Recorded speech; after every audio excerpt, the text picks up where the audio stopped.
Bharania, Securing the Hastily Formed Network. Thank you.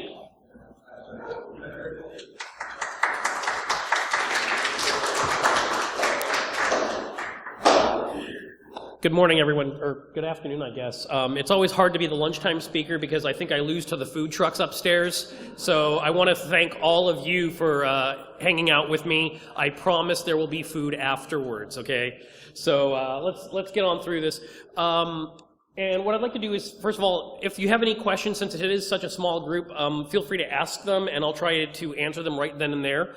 I want to talk about sort of an interesting trend I noticed. So I was here for the last two presentations. So we started off with, was anyone here for the statistics discussion that started off this morning? Right, so you saw the discussion of statistics, and then you saw the gentleman who came right afterwards who was using statistics, and that person was in turn using pictures of airplanes dropping water on fires and stuff, right? So I want to show you the next logical progression, which is the fact that I'm actually talking about airplanes that are dropping water on fires. So I'm sure that I will use some sort of metaphor or analogy that will be used by whoever is following me next. So just watch for that. What I'd like to do is introduce myself and the team that I work with at Cisco, and then we're going to talk about something called the Hastily Formed Network. I will talk about what HFNs are and some examples of them, and we'll talk then about what security and HFNs and where the intersection of these things come in. And like I said, we're going to talk about some of the examples that we've seen from some of our most recent incidents. This is a very interesting place because when we talk about security as mission critical, typically, we're talking about often lost information, intellectual property, some sort of dollar value, some sort of monetary value if you're a business or an enterprise or what have you. In this area, there's not a lot of money in it, but it's invariably kind of mission critical to somebody. Typically, when we're working in public safety and humanitarian relief, potentially you're talking about putting people physically at risk. So that's something that we have to be very mindful of as we go through this process here. So a little bit of introductions first. I have been at Cisco since 1996, a really long time. Don't think about it too long. I'm actually the team lead for a team inside of Cisco called Cisco Tactical Operations. We're sort of the networking paramedics, if you will. We go into environments when a disaster or a crisis has happened, and we will actually establish connectivity for first responders, critical infrastructure, and the continuity of government.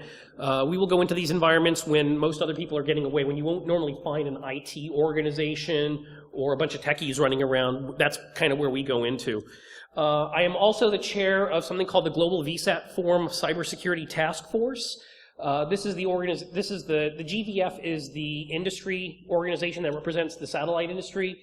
And for those of you who've been to Black Hat and DEF CON recently, you might have heard that satellite cybersecurity is actually now in the news. So one of the things I do is work on that particular topic. Before I got into all this emergency response stuff, I was doing a different kind of incident response, which is information security, information assurance, security architecture, and I was a security consultant for a little while. And then there's this thing out in the desert you might have heard of called Burning Man. I'm an emergency medical supervisor out there. So again, I wear a lot of incident response type hats, both in my day job as well as outside of my day job. And then a number of incidents I've been part of. I've been doing disaster relief for more than 20 years, including September 11th, Hurricane Katrina, Haiti, Japan. This photo with me in the helicopter here is about 2 weeks old, and I was in Vanuatu, which is a place I could not find on the map 2 months ago, after Cyclone Pam. So we just came back from an emergency response just like last week. So Cisco Tactical Operations. Why does a vendor have a team called Tactical Operations? Do you guys bust down doors with routers and stuff? It turns out almost, but not quite. Our team was created after September 11th to support primarily military operations in places like Iraq and Afghanistan. So if you needed network engineers to go somewhere outside of the green zone in Baghdad during the height of the war, that was a kind of tasking that fell to our team. Then in 2005, this thing called Hurricane Katrina happened, and Cisco, like many other tech companies, said, hey, if you're a nice techie and you want to go help out in New Orleans, just take 2 weeks and go. So about 200 Cisco employees were self-deployed into the disaster zone around Hurricane Katrina.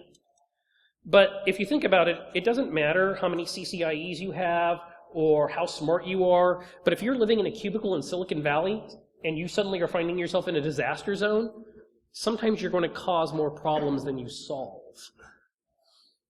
So coming out of Katrina's experience, our team, as a company, they said, well, we're going to get asked because of things like climate change and the fact that everyone's moving to IP and the internet, we're going to get asked again and again and again to go into crisis situations, to do humanitarian networks. How do we do this? So our team was retasked in 2005 from primarily a military warfighting mission to what is primarily what we call HADR operations, humanitarian assistance and disaster relief.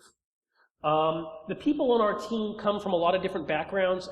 We have both technical and non-technical people on our team, but most of us have worn different hats before we ever came into this job. So yes, a lot of us are network engineers and techies, but there's also people who are current and former firefighters, current and former military folks, people who have been in the field before, a lot of field work experience. And that kind of combination is really what you need to go out there and sustain yourself successfully in the middle of a challenged environment. These vehicles, by the way, these are some of our vehicles. The big black truck with the satellite dish on it is called a NERV, the Network Emergency Response Vehicle. There is one here in the Bay Area. That's kind of our flagship response unit, but we also have a number of things like satellite kits, and I'll show you some of this stuff as we get further along.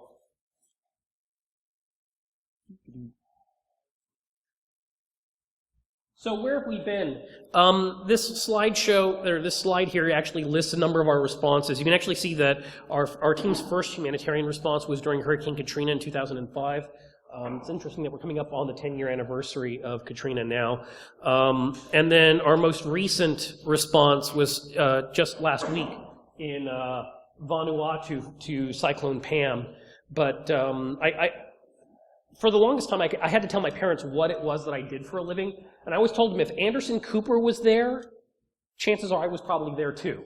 So that's kind of how I explain what we do. So we will go into these kind of environments where you wouldn't typically find a vendor or a tech company on the ground in these environments, but we're there because hospitals need to come back up and operate. Search and rescue teams need to operate. Security and law enforcement needs to operate in these kind of environments. And so we're primarily focused on making sure those essential services remain up or come back up so that they can execute their critical mission related to whatever the crisis was. So I wanted to breeze through that real quick here before we get going. All right, any questions so far? Yes, question?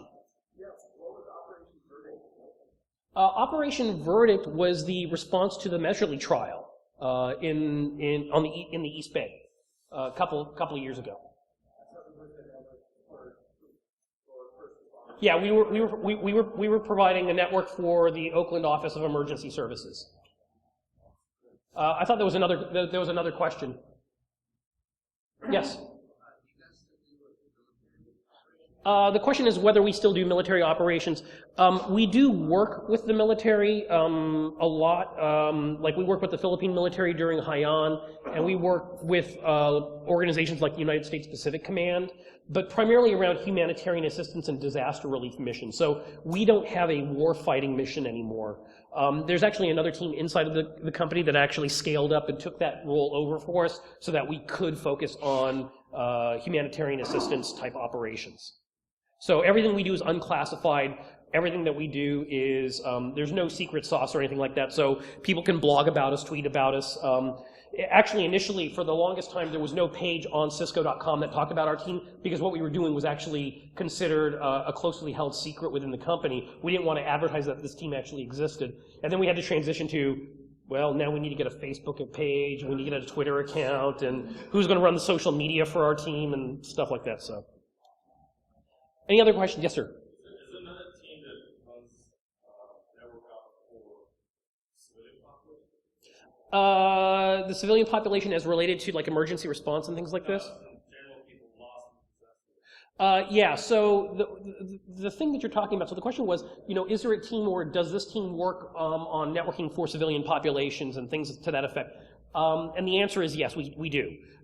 So there's this initiative called Connecting with Communities, or CWC, that's the term the United Nations uses, which is to not just connect the responders, but to get people who are affected by the emergency back online, because obviously once you get people connected again, then suddenly they can use that connectivity to actually become more enabled in their own personal responses. And that is part of the charter of our team. We do those kind of missions. So let's talk a little bit about what the heck a hastily formed network is. This top photograph is actually us. This device right here is actually what's called a gator dish. It's an inflatable satellite dish. So the idea is a 2.4 meter dish is too big to fit in the hold of a 737 to fly somewhere. So what we do is we basically use this thing that looks like a big beach ball. So we take it out, we pump it full of air, and it's a satellite reflector. So it's how you get, it's a lightweight, rapidly deployable satellite infrastructure.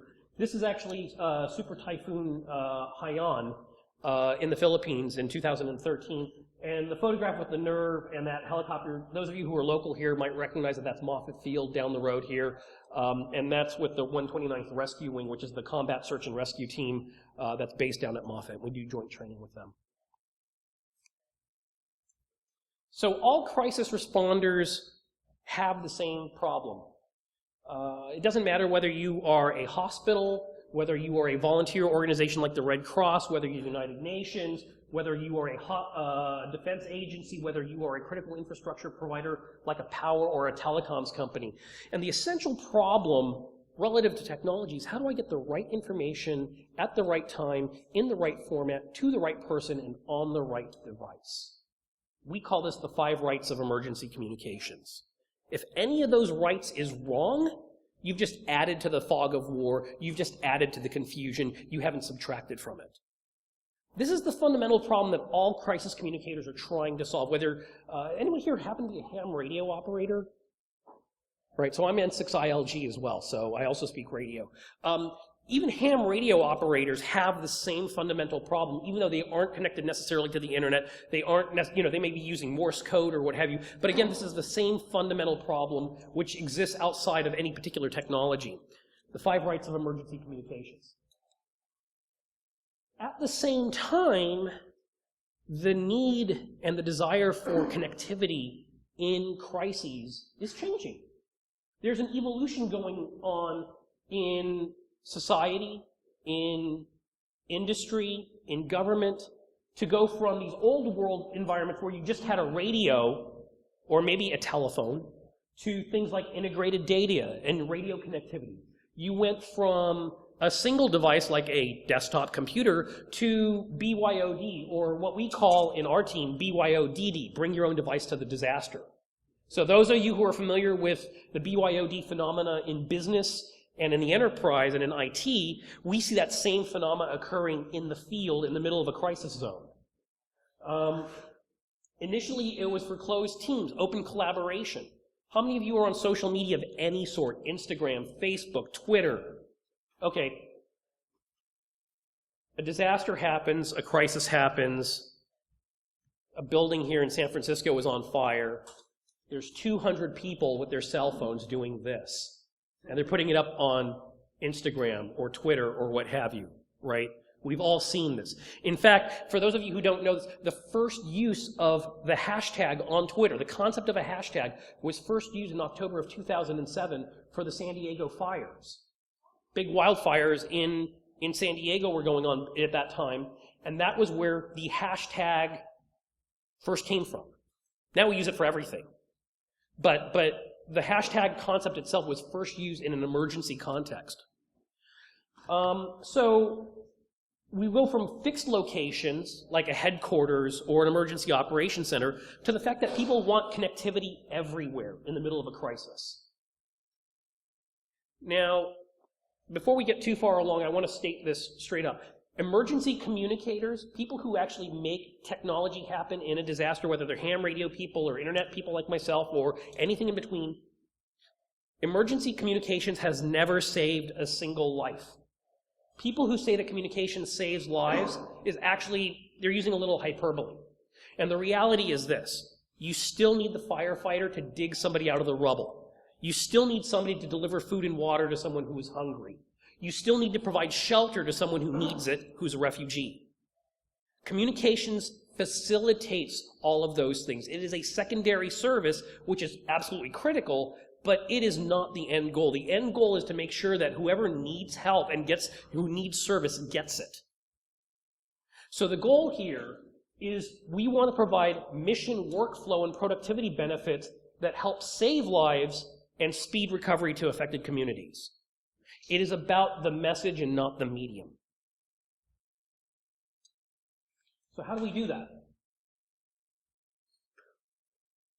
So what challenges are there? So the term that people use in our space is called ICT, Information and Computing Technologies. It's computers, networks, the whole bit. So when you see ICT, think of all the stuff that you would think of as IT. When you have a disaster, when you have a crisis, whether it's Katrina, whether it's Haiti, whether it's 9/11, these are the typical things that we find happening in a crisis.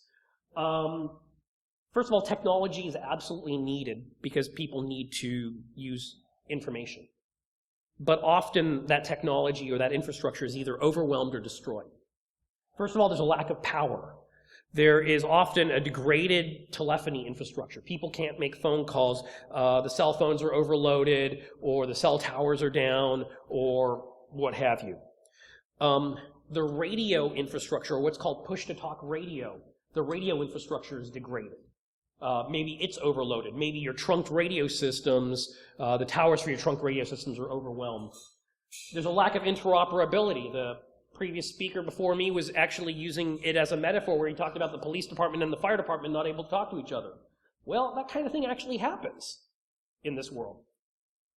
Oversubscribed services, lack of internet access, few IT resources, and a lack of trained staff. And this is where we're going to for the remainder of this talk. During Haiti in 2010, most of the techies, representative of you folks in this audience, two things either happened to them in the earthquake. One is that they either bailed and they evacuated out to Florida or some other country. They got out of Haiti. Or two, they were dead. So who brings back the infrastructure? Who brings back the technology when your techies are dead? So that is one of the challenges. And then the other thing is lack of information security. Security is a real challenge in this environment. You think security is hard I used to work for Cisco's Infosec team, and it was hard to get my IT department in Building 12 down on the San Jose campus to actually pay attention to why you should use good passwords and why you should use SSL instead of using Telnet and unencrypted sessions. Try doing that in the middle of a crisis. It's a very challenged environment.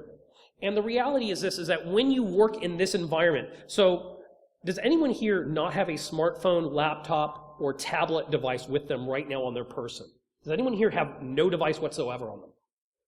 Right? We're all connected. We all brought a laptop. We all brought a smartphone. We all brought some sort of tablet.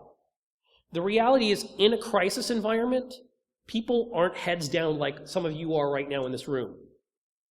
Techies live heads down. We're always looking at our screens. In emergency response and humanitarian relief, people are heads up because guess what? The real problem is out here in the world. It's not down here on your screen. So bringing these two worlds together is actually an ongoing challenge. So how do you do information security? How do you do anything, incident response in the middle of that? So the term Hastily Formed Network was created by the Naval Postgraduate School to describe emergency networks that did not exist before a particular event. So an earthquake happens, a hurricane hits, some sort of crisis happens, and suddenly where there was no connectivity, you suddenly need connectivity. Either because the old connectivity is gone or destroyed or overwhelmed, or because there simply wasn't any to begin with. So instant emergency networks. HFNs are portable, so you got to be able to bring it in. You have to be, it's typically IP-based, and these are deployed when a pre-existing network is either overwhelmed or unavailable or what have you. And the goal of an HFN is to enable people who are actually on scene and in the field to talk to remote responders, to coordinate their operations, to enable connectivity for ordinary individuals who've been affected by the crisis, to establish command and control. And the goal here of an HFN is to enable the people in the middle of the affected area to communicate amongst themselves as well as to the outside world. How do you tell the rest of the world that you need medicine or blankets or shelter or anything? You need connectivity to make that happen. So these are actually some of our volunteers using some of our kits here and deploying some of this stuff in training and exercise. So HFNs are fundamentally portable, rapidly deployable, and the other thing is they are interim. Like I said, we're the networking paramedics. We aren't the networking, let's see, where do I fall over with this? We aren't the networking plastic surgeon. We're not there to take you to the end-to-end life cycle of things. Once the pre-existing networking or communications infrastructure comes back, maybe the cell phone carrier comes back, this stuff gets packed up and sent home, right? It's interim. We're a gap filler. Typically, you see technologies like Wi-Fi, satellite communications, WiMAX. You're starting to see some things like around LTE also deployed in this space, but those are kind of your basic building blocks of this kind of technology. The top photo up here is actually an inflated Gator satellite dish, the inflatable dish in Guijuan at the Philippines. You see some emergency communications vehicles. You see down here one of these kits, these sort of networks in a box kind of kits. You can actually see here in the corner, this is actually, it's hard to see if you're a little bit further away, but this thing with the fire engine here, that's actually a mesh wireless access point that's providing network connectivity during actually a simulated exercise where we simulated that a high-rise building was on fire. And so you had 200 firefighters running around and they're trying to put out a simulated fire, and we were doing things like wireless connectivity for their helmet cameras and things along those lines. So what are examples of hastily formed networks? Any questions about the concept before I move on here?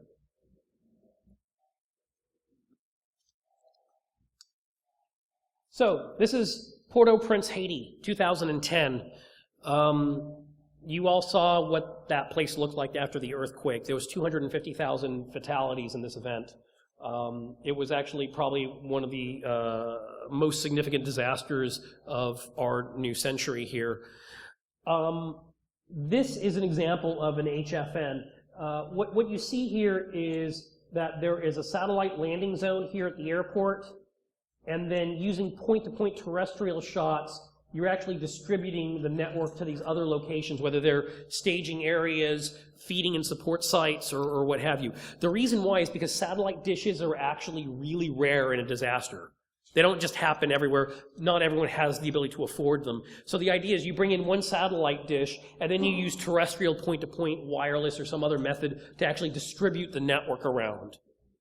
And in this case, this network was actually linked to the USNS Comfort, which was actually a hospital ship sitting in the bay. And what this network was being used for, among other things, was actually for medevac support. So as people were being dug out of the rubble by urban search and rescue teams, the helicopter airlifts, in other words, helicopters would fly off of the ship, go to some of these field hospital locations, pick up patients, and then deliver them back to the Comfort for advanced medical care. So this is what these networks are used for. They aren't typically high bandwidth. The people who actually sit right on the other side of my desk in San Jose, they work on multi-terabit carrier networks, and then here I am working on the far end of a thin sippy straw of satellite connectivity. It's a very strange thing, you know, so your idea of high bandwidth is not my idea of high bandwidth. I'm happy if I can get a megabit sometimes. So that's what 2010 looks like. This is what the nerve looks like. So again, this big black truck that Cisco has, this is our internal infrastructure. We actually establish VPNs across the public internet. We have core routers, mesh networks, voice over IP, telepresence. We use a technology called Cisco iPix to actually bring together, you know, so the police radio and the fire radio that don't talk to each other, incompatible, we actually bring them into voice over IP, And once they're just voice over IP, we can mix and match them as we need to. So we can actually enable first responders to communicate even if their infrastructure, when they showed up on scene, aren't compatible with one another. Question? In that case, does that require the endpoints to be configured? Not at all, and that's the brilliant thing about it, because it happens invisibly. If we're doing our job right, the cop or the firefighter doesn't know why they can suddenly talk to the other organization. It happens kind of invisibly in the background. We want to be as transparent as possible, and the reality is when you're in a crisis environment, people will naturally revert to their lowest level of training. So if you show up at an emergency scene and all of a sudden the radio that you use day to day is suddenly replaced by a different radio, that's kind of a headache, right? All of you who have smartphones here know exactly where all your applications are, your most used one anyway, because you have muscle memory supporting that. So you got to think about sort of usability and the user experience. So you want people to be able to use their lowest level muscle memory to support whatever they need to do. Question? I assume that they might have any lots of people. We can, and actually that's one of the things I'll get to and as we start going along here. So hold your question, and if I don't answer it, come back to me. Right here. Okay. For the nerds, do you sell this actually as a solution that cities can buy? Yeah, so it's really interesting. So there is no line item. You can't go to Cisco.com and order a nerve. It's really funny. I don't know how many of you have actually ever bought anything from us, but it's pretty Byzantine, actually. But I can assure you that there is no Cisco line item for a nerve. However, what we do as part of the business side of what we do is we have proven builds of materials and architectures that we provide.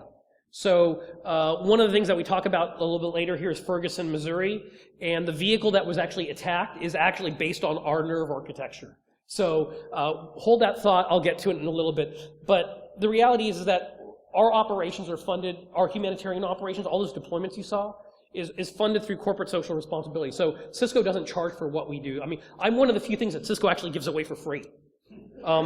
Anyone who's ever had to buy SmartNet knows that this is a very rare thing. But Cisco gives us away for free because it's considered the right thing to do, yada, yada, yada. But if you did want to buy one, I could actually point to an account manager. I am not responsible for any sales or anything like that. So even though I'm using a vendor slide deck here, and I actually am a vendor, I don't have any financial interest in selling you guys anything on anything here. We're pretty much talking just as sharing some of our experiences and a lot of war stories, basically. Any other questions before I carry on? So the other thing that we just did here is another hastily formed network example, Ebola in West Africa. Our team was actually asked, so those of you who might have heard about this, so Ebola hit 3 countries in West Africa, right? Guinea, Sierra Leone, Liberia. All of a sudden, and when you talk about something that is increasing at a literal geometric rate like Ebola was last year, data becomes absolutely key to getting in front of the disease, because the disease is moving at this level where it's doubling every 3 weeks. You have to have effective data collection and effective communication to get in front of and contain Ebola, right? So this network here, on this left-hand side here, I just kind of drew one up on the slide, but this was 20 remote locations in Sierra Leone and Liberia. These are what are called ETUs, or Ebola treatment units. These are clinics, health facilities. These are places where Ebola patients are actually being treated, or places where disease surveillance experts are actually coming together to actually work. And then they're going over satellite, and one of the things that happened was that this network was put into place. So the satellite network was deployed pretty early on without any security in it. And it was donated by a company called Eutelsat, which is one of the big 4 satellite service providers in the world. And they said, hey, you know what, because this is Ebola, we're going to give you your first 100 gigs per month free. Okay? They're going to donate it, which is pretty awesome of them, right? It's pretty awesome that the satellite service provider is going to give the humanitarian community access to satellite data for free for a little bit. Right. And then what happened was they realized that in 2 weeks they were blowing through that. Why? No one knew. No one knew. And we're going to come back to this in a little bit here, because we found out why. So at any rate, what we wound up doing was we actually deployed, instead of actually deploying security in the field, at the field locations, because some of these locations were so remote that they could only be reached by donkey. Can you imagine taking a router or a firewall, strapping it to the back of a donkey, and then hiking it into some place? It's going to take you weeks. And that's hoping that the box actually survives the trip and makes it there in one place. And then who does the deployment? Who do you trust out there who's actually going to plug this thing in and connect the cables correctly? So what we did was we actually deployed this device here, the Meraki MX80, actually at the teleport side, on the other end of the satellite link to do the security, because it was going to take so long to get into the field that it just wasn't practical to do so. So that is what hastily formed networks look like. They are often based on satellite. There's a lot of Wi-Fi. The technology is actually not that different than what you're used to in an office environment, in a business environment, in day-to-day life. Many of you are often at home having higher bandwidth than we do in these networks. So where does security come into this? What are we really trying to do when it comes to security? The first thing we are trying to do is protect the mission. The mission absolutely comes first, right? We are there for some reason. Some awful thing has happened, whether it is the Dadaab refugee camp, which is the world's largest refugee camp in Kenya, whether it is Zatari in Jordan, which is supporting refugees from Syria, whether it is Philippines, whether it is Katrina, whether it's a wildfire in Northern California. We are always trying to protect the mission first. We obviously want to keep bad things out, but we also got to keep bad things from getting out. Because I'll tell you right now, that whole BYOD problem, humanitarian laptops are some of the most Trojan devices I've ever seen. People are out there. They are outside of their organization's firewall. They are well outside of their organization's IT support. Who knows what they're plugging in? They're plugging into like a cyber cafe in Nigeria and that kind of environment, right? So think about what happens there. So we need to keep critical services running. The services that are absolutely mission critical for the incident commander, for the paramedics, for the hospital, we need to keep those things going. We need to know what's going on the network and on the devices. And just like all the rest of you, we are challenged to balance security versus access. We have to make that call, and we have to get it right every single time. Because the price of not getting it right sometimes is very high. And that's not really a lot of hyperbole. Sometimes that's actually literally true, though, that we have to get it right every time. These photographs here, actually, this top photograph, some of you who are local here may recognize this. This is the San Bruno gas pipeline explosion not too far away from here in 2010, that PG&E pipeline that blew up and took out 40, 50 homes. That is actually me inside the NERV. We were on scene. We were on scene for that fire for 3 days, providing a lot of emergency networking and communication support for the entire incident management team. Because when the fire blew up, the first thing that you do when a fire happens is you kill the power. Because you don't want firefighters spraying water on live energized power lines. That's bad. So what you do is you kill the power in this area. So all of a sudden, you go into that area, and once the batteries on the cell phone networks go away, there's no connectivity. You've created basically a dead zone in the middle of San Bruno, California.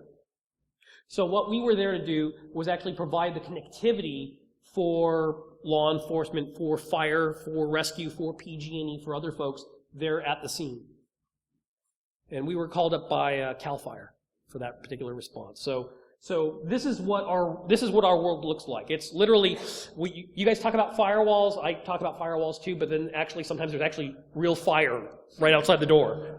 So this is kind of one of those places where the metaphorical and the literal actually kind of come together. So I started off back in the 90s doing firewall administration. And stop me if you've heard this one before. Someone can't do something. I'm trying to use an application. I'm trying to get to some site. Can you turn off the firewall so I can get to it? Right? I can't get to something. The first thing that's suspect is the firewall. Turn it off. Right? I mean, I think everyone has run into this before. when you go into a crisis zone, one of the big pressures that's on people who do this kind of work is they need to get it up yesterday. They need to get this network, because remember, this network didn't exist. It doesn't exist. It needs to exist. And it needed to exist yesterday. Because if this network doesn't exist, babies will die. Right? I mean, that's kind of how the story goes. So, I don't have time to secure the infrastructure.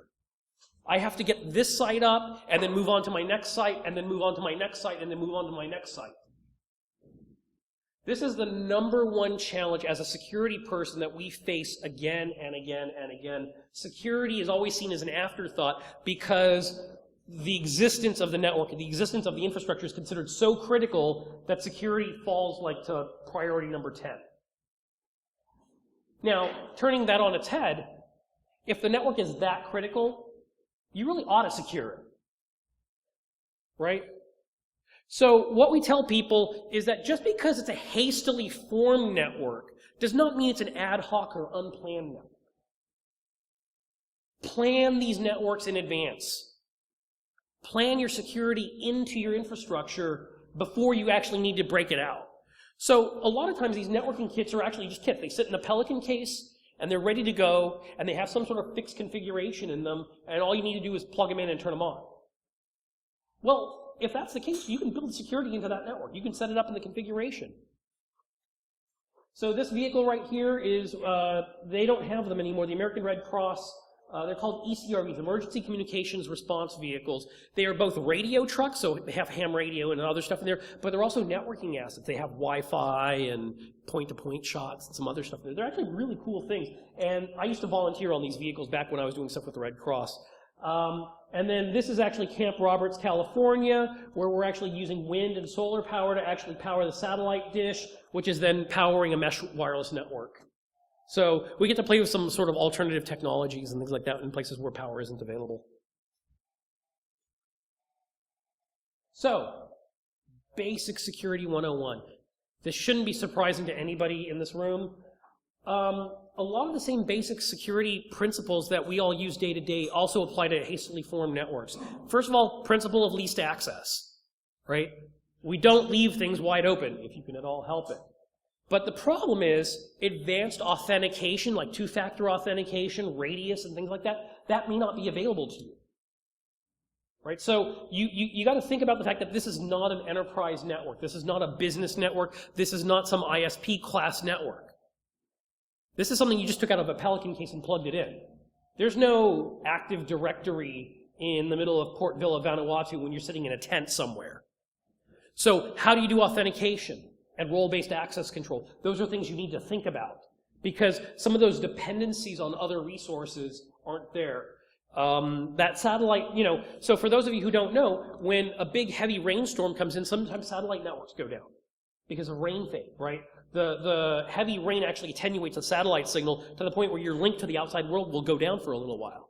So if you're depending on resources on the other end of that link for your local access and authentication, all of a sudden you created a denial of service attack on your local infrastructure when the rain comes in. We assume that threats may come from anywhere in the network. We want to strive for simplicity. Once the network is configured, the security architecture should really establish itself, and then we realize that there's personnel already who have too much to do. And we need to be able to automate as much of this as possible. We need defense in depth, because there is no such thing as a security silver bullet. And anyone who's trying to say that is trying to sell you something. That's the other conference here in town this week.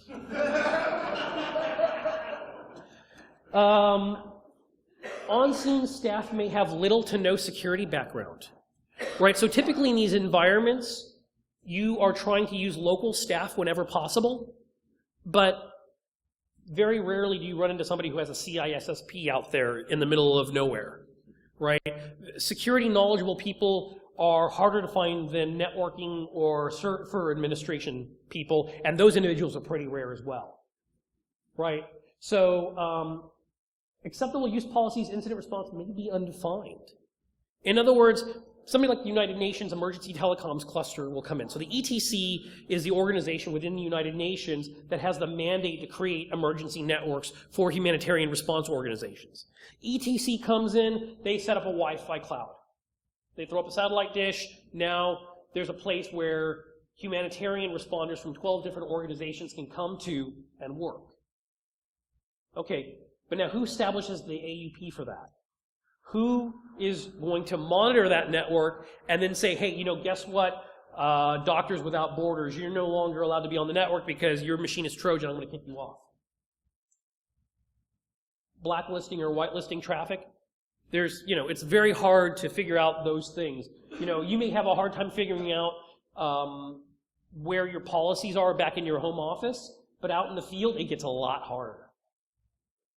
Technology is easy, politics is hard, and politics is especially hard in these kind of environments.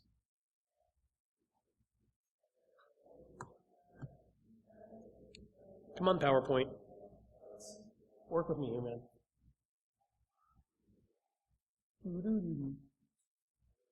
Thank you. Anyway, so managing InfoSec in emergencies. One of the downsides of hastily formed networks is that they will often overlook security. Again, that whole idea, I need to get deployed right away. If you have a basic firewall, that's usually where it stops for most organizations. Basic firewall, WPA on the Wi-Fi, it's good to go. Can your users get to Google? Yep. Okay, let's move on to the next slide. So there's often no such thing as a chief security officer in a disaster. Now here's the downside. This is actually a huge risk for responders. If you're an emergency responder and your world is up here, heads up, remember, not heads down, that means that you are not looking for or expecting the attack that is coming towards you. Our team have integrated security at a lot of different levels, but honestly, we're Cisco. We know how to do this stuff because we are trying to sell you this stuff at the other conference, right? But again, we're the exception. We're certainly the exception. So it's very important to get agency buy-in and support. So if you go into an emergency, if you're talking to FEMA or what's called the comm unit leader in the United States, or COML, it's important to talk to the agency. Okay, look, I have the ability to instrument this network and look for attacks. Do you want me to prevent attacks? Do you want me to go into an IPS kind of mode as opposed to just monitoring? And often, you have to spend a lot of time with these organizations and actually explain what you can do and what the threat is, because the person you're talking to, the incident commander, is a 35-year fire veteran who has been on more fires than you can ever count and has breathed more smoke than you've ever imagined, but doesn't know the first thing about how the internet works, doesn't know the first thing about security. So being able to take all of the technology stuff that we're all familiar with and then turning that into something that they can understand is a key thing. So if nothing else, if you're working in this space, being able to communicate in non-technical language, technical concepts is really important. So HFN security starts with the physical. First things first, you're going into a disaster zone.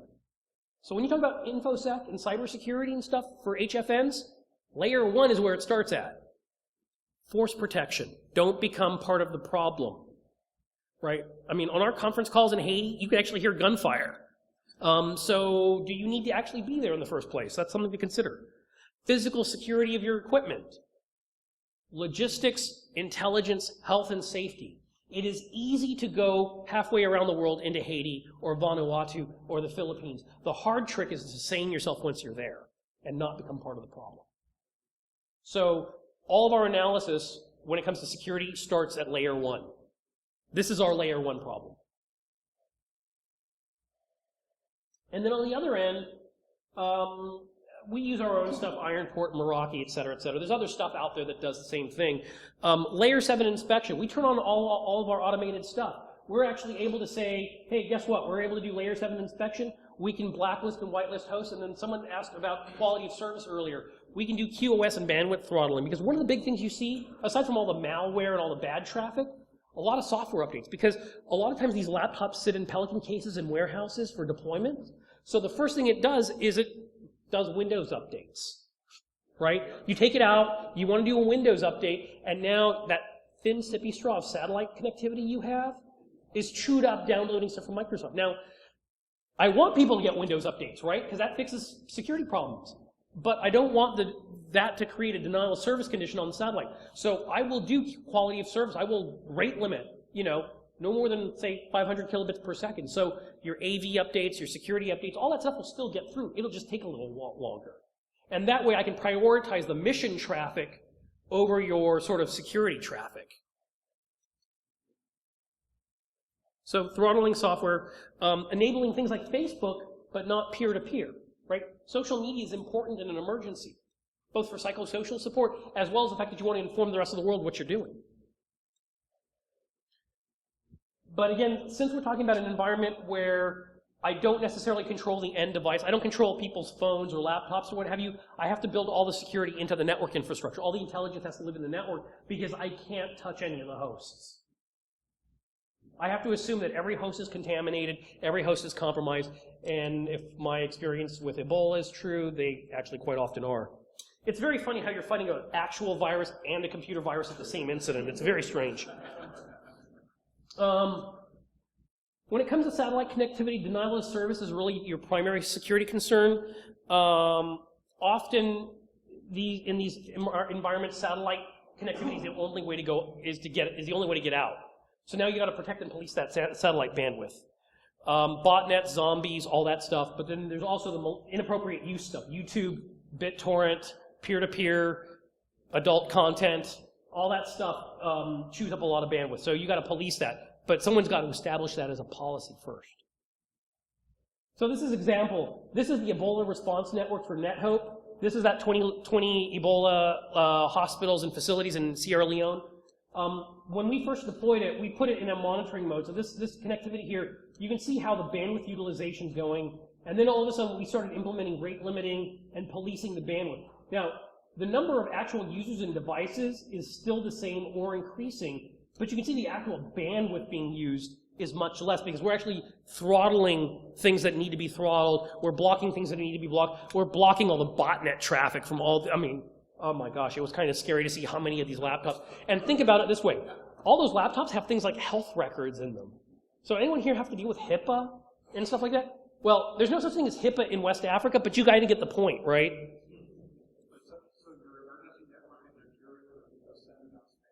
No, I was trying to keep that from happening, but yeah. Anyway, this was an example where we had a security incident at the Evans Road fire in North Carolina on our truck. A firefighter's laptop came on to the network, already Trojaned, and it started sending spoofed zombie traffic out to the internet, trying to look for other hosts as part of a DDoS botnet. So it created a satellite uplink, a satellite denial of service attack on our own infrastructure. So we created a bunch of VLANs and started throttling like untrusted versus trusted VLANs and stuff. Whoa, I did that, sorry. Here's my mouse. Okay, thank you. So trusted VLANs have access to servers, vehicle resources, and untrusted just get access to the internet. And I'm running out of time here, so I want to fly through the other slides real quick here. This is kind of what our network looks like. So you can see that there's an ingress and egress access lists across the way. We do layer 7 inspection for all sorts of applications.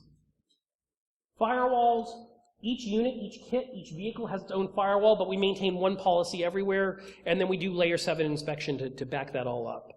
We do things like bogon filtering, inbound and outbound as well. And we do sanity checking for outbound traffic. So the idea is we don't want to be, we want to protect the rest of the internet as well as we're protecting ourselves because we know that we're going to be a source of bad traffic. Real-time reporting and real-time response. This was the Carlton Complex fire in Washington in 2014. We supported 673 devices on the south zone of that fire. That's, firefighters and support personnel. We documented a ton of attacks against that attack surface. And when we provided that to FEMA, they said that this was the first documented cyber attack against a first responder attack surface that they were aware of. This was just last year, and this should scare everybody because there was nothing special about this fire. It just happened to be that we were there and instrumented to detect it. So when you hear about all these brush fires that are happening and other disasters that are kind of routine, understand they're all being attacked constantly. We just happen to be able to detect it and pick it up and mitigate some of it. So this is an ongoing challenge. So this is us in Vanuatu. This was actually our headquarters. Our network operations center is some canvas tarp, a bunch of switches, a couple of laptops. And this was Tana Island in Vanuatu, setting up stuff with BT. So, security and hastily formed networks are not mutually exclusive. We're trying to tell the first responder community that they will be attacked. They already are being attacked. We're trying to educate folks like yourselves that this community of responders needs a lot of help. If you're inclined to volunteer with organizations that do stuff like this, please do so. They need it. We have not yet seen targeted attacks ourselves, but it's certainly possible. The Missouri State Highway Patrol, during the Ferguson protest a couple months ago, had a targeted attack against one of their command vehicles. Anonymous did it. We've seen incidents with the Syrian Electronic Army as part of the Syrian Civil War, and that has actually resulted in fatalities. Right? Someone goes in and steals the database and then suddenly decides to go into the refugee camp and decides who's Sunni and who's Shia, and then if you're the wrong sect, they separate you guys and then you disappear. That sort of thing happens. So, information security and disaster relief and humanitarian operations is currently vastly underappreciated. Things you guys all take for granted is brand new to this community. And we're in 2015. They are well behind the curve. We've submitted to both FEMA and the United Nations the idea that this is best practices. And then lastly, what I would leave you with here before I take any last questions in the time that we have left, this is a responder safety issue. Responders are at risk from electronic attack. This isn't the cyber Pearl Harbor. This is stuff that's happening day to day. And the failure of these organizations to secure their infrastructure leaves vulnerable populations at additional risk of victimization. If you're already a refugee, if you're already a disaster victim, you are at the mercy of these networks and their security or lack thereof. So these organizations have a duty, which is currently underappreciated, to secure their infrastructure because their mandate to support people who are in crisis, they're letting them down in the electronic space. So with that, I will take any last questions here before we wrap up. Yes? Coordinate with some of like NGOs like Vimeo and various others? Yes, and actually, Vimeo is one of the partners that we use. So the question is, do we coordinate with NGOs? Yeah, our team works a lot with the NetHope community, with the United Nations, with the Red Cross, and other, those are kind of the bread and butter organizations that we talk to a lot. Question? Yeah, do you know any more about these people who are attacking these types of networks, like what their motivations are? So right now, based on our own firsthand experience, this is just the stuff that you get exposed to just based on being on the internet. Not specifically targeted necessarily. However, the situation with regards to Syria is a little bit different. We have seen specifically targeted attacks against specific individuals where people wind up dead afterwards. That's happened actually as part of the Syrian civil war. So not domestically, not related to like the firefighters and stuff, but when you start talking about human conflict zones and how there's a cyber component to those things, yeah, we have seen some of that. Question? Yeah. Do you travel with any kind of read-only media or like media in a box? See about that with? Sorry, say again, please. Do you travel with any read-only media, like media in a box, or to have jump in Linux distros so that can be purposely put in the field? We don't, but other organizations do. So, for example, like the American Red Cross actually deploys things like Windows servers into the field for their own applications. The problem with us is that we're always supporting somebody day to day, and we don't know who we're going to support on the next incident. But if you're the American Red Cross, you know you're always going to be supporting the American Red Cross in the field. So you can actually tune your server infrastructure and your technology package to just support American Red Cross applications. You know what forms you need. You know what applications you're going to need beforehand. We don't. Yes. So Washington, D.C. recently had some move to remove encryption from the radios for interoperability. Do you have any comments on that and how that kind of plays out in the Infosec sphere? Yes. Typically, first responder radios are not encrypted in that they're usually UHF, VHF, over the air. Even if they're trunk, so be it. Cryptography does sometimes play an issue with regards to interoperability, but the reality is if we're doing a radio bridge where I take your radio that's encrypted and my radio that's unencrypted, we're actually taking the audio out of it, so it's already clear text by the time it gets to me, right? So now the problem is that now if you're bridging two different radios together where it's encrypted and unencrypted, all of a sudden someone tuning into the unencrypted frequency, now here's what would be the encrypted traffic, right? It tends to be rare in this space. It's more for military communications. Although, like SFO, the airport here, even the janitors are carrying P25 radios that are encrypted on them. They're like $5,000 radios. It's kind of crazy, but that's the way it works. And then the last question I have is the lady behind you, please. So I'm actually just kind of wondering, I know you mentioned responders to disasters, but it seems rather kind of, you're mentioning responders to demonstrations. Mm-hmm. And I'm a little curious how you reconcile making responders to disasters safer with making responders to protests who are actually going out and harming people also safer. That's a great question. The reality is that the principles apply to both. So why the incident is happening is secondarily to the process. Responder safety is typically why we bring people into here. So the political motivations for why something is happening is really extraneous.